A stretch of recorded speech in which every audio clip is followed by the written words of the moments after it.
Friends, welcome back tasty cooking channel. ఈరోజు మనం ఎంతో టేస్టీగా ఉండే అనార్ జెల్లీ ఎలా ప్రిపేర్ చేయాలో చూద్దాము. ఓన్లీ 3 ఇంగ్రీడియంట్స్తో ఈ జెల్లీని మనం ఇంట్లోనే ప్రిపేర్ చేసుకోవచ్చు. ఎలా ప్రిపేర్ చేయాలో చూద్దాం ఫ్రెండ్స్. దీనికి కావాల్సిన ప్రాసెస్ చూద్దాము. అనారు శుభ్రంగా నేను ఇలా పిక్కలన్నీ కూడా తీసుకున్నాను. ఇప్పుడు వీటిని మిక్సీ జార్లో వేసుకొని మంచిగా జ్యూస్ అనేది తీసుకుందాము.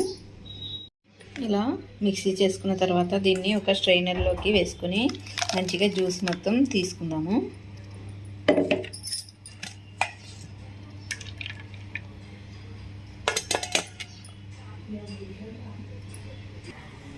ఇలా జ్యూస్ తీసుకోవాలి.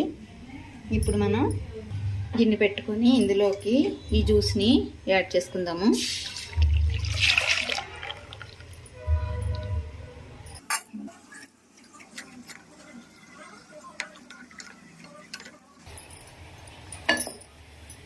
ఇది ఇలా మరిగేటప్పుడు ఈ కప్ తోటి ఒక 1/4 కప్పు వరకు నేను పంచదారని యాడ్ చేసుకున్నాను. ఇది మంచిగా తీగ పాకం వచ్చేంత వరకు కూడా మనం చేసుకోవాలి.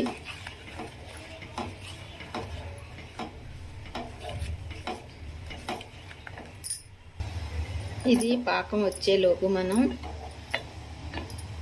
వేరొక గిన్నె తీసుకొని అందులోకి వాటర్ని యాడ్ చేసుకొని ఇందులోకి ఈ టేబుల్ స్పూన్తో ఒక 4 టేబుల్ స్పూన్ వరకు కార్న్ ఫ్లోర్ని యాడ్ చేసుకుంటున్నాను.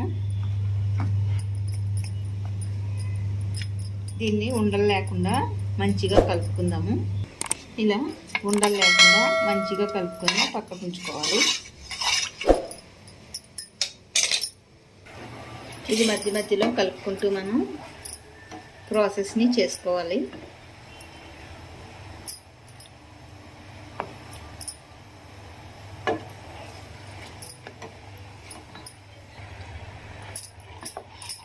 ఇలా తీగపాకం వచ్చిన తర్వాత ఇప్పుడు ఇందులోకి మనం కొంచెం నిమ్మరసాన్ని యాడ్ చేసుకుందాము. ఎందుకంటే ఇది క్రిస్టలైజ్ అయిపోకుండా ఉంటుంది ఆరిన తర్వాత.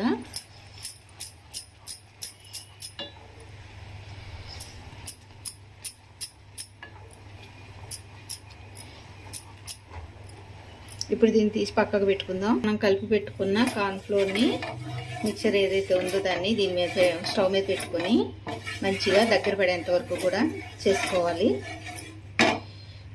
ఈ ప్రాసెస్ చేస్తున్నంతసేపు కూడా కలుపుతూనే ఉండాలి. లేదంటే కనుక కార్న్ ఫ్లోర్ అనేది ఉండల్లా అయిపోతుంది.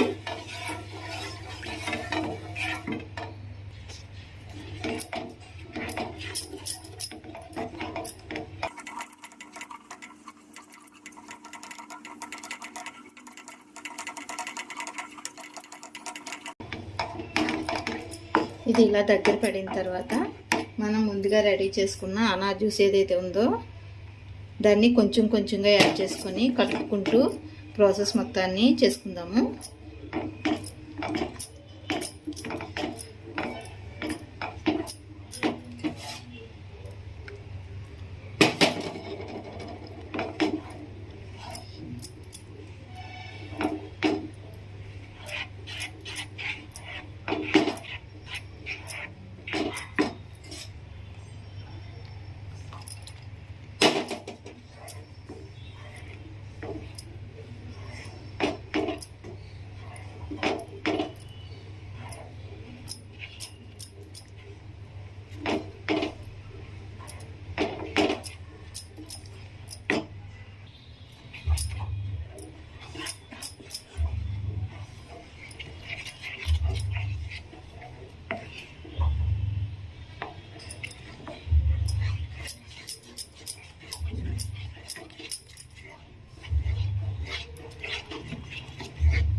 జెల్లీ అనేది ఆల్మోస్ట్ దగ్గర పడింది.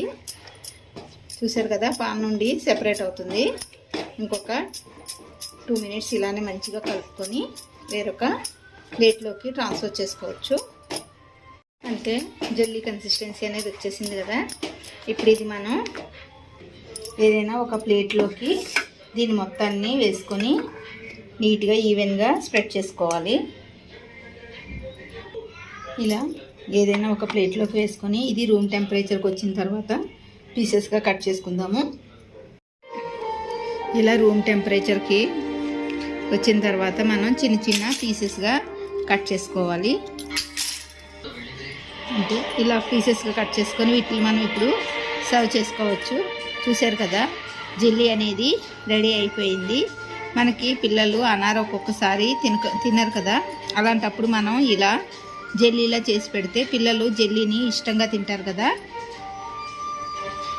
ఇలా చేసి ఇచ్చేస్తే పిల్లలు కూడా ఇష్టంగా తింటారు. మీకు కూడా రెసిపీ నచ్చినట్లయితే లైక్ చేయండి ఫ్రెండ్స్, అలానే షేర్ చేయండి. ఇంకా ఎవరైనా మన ఛానల్ని సబ్స్క్రైబ్ చేసుకోకపోతే చేసుకోండి ఫ్రెండ్స్. Thank you.